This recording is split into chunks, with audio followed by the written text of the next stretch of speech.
Theresa Niermeyer, and I just graduated from Ohio State Dance Department, and I am really interested in dance in different cultural settings. So I've traveled a little bit to like Burkina Faso and South Africa and Zambia, and just seen the ways that dance in different cultural contexts can teach you a lot about the people in that culture.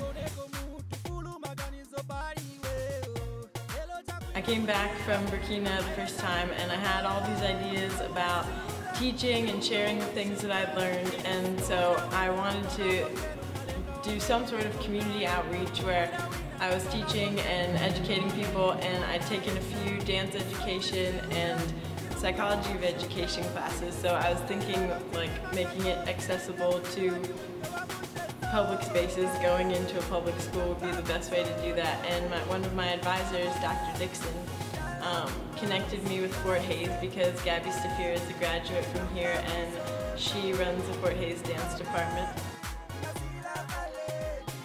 First semester was like a bunch of different movement practices from all over the world, and we would go and we would put it on the map and be like, okay, where is this, like, where do they do Sabar? It's in Senegal. Where do they do the Warba? Burkina Faso. And so we did 16 different countries, and I split it into like 3 different things, which is spiritual practices, social dances, and then like national dances that are used on like political levels, or like classics and stuff. I just wanted to use dance as a vehicle to teach kids about how different gestures or like ways of moving can tell you about different cultures, like how they relate to their body, how they relate to each other, sense of community, environment. I mean, just their ability to speak about dance, I think, has grown this year. Like their vocabulary is way more expansive than it was on day one. So they are able now to talk and look at dance differently.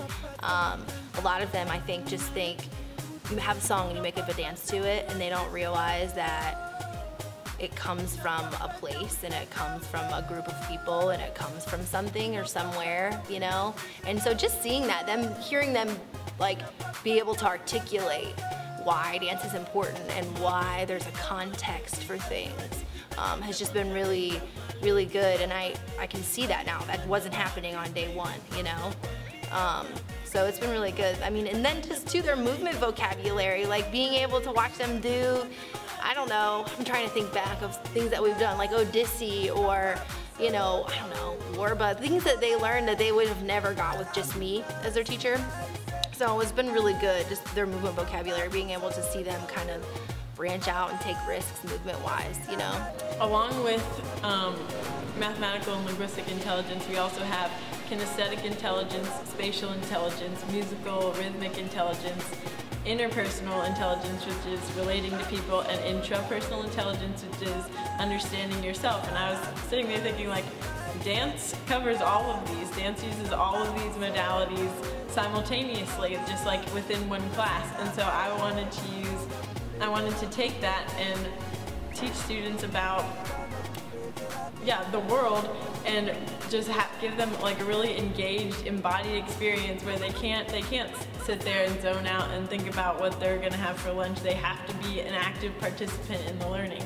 And so I thought this would just be an awesome way. Like, I took Dance in Global Context sort of course, but in a lecture style, but I just thought, like, if you're actually up and you're practicing it and you're learning about it through putting it on, then it will just really like enliven the lessons.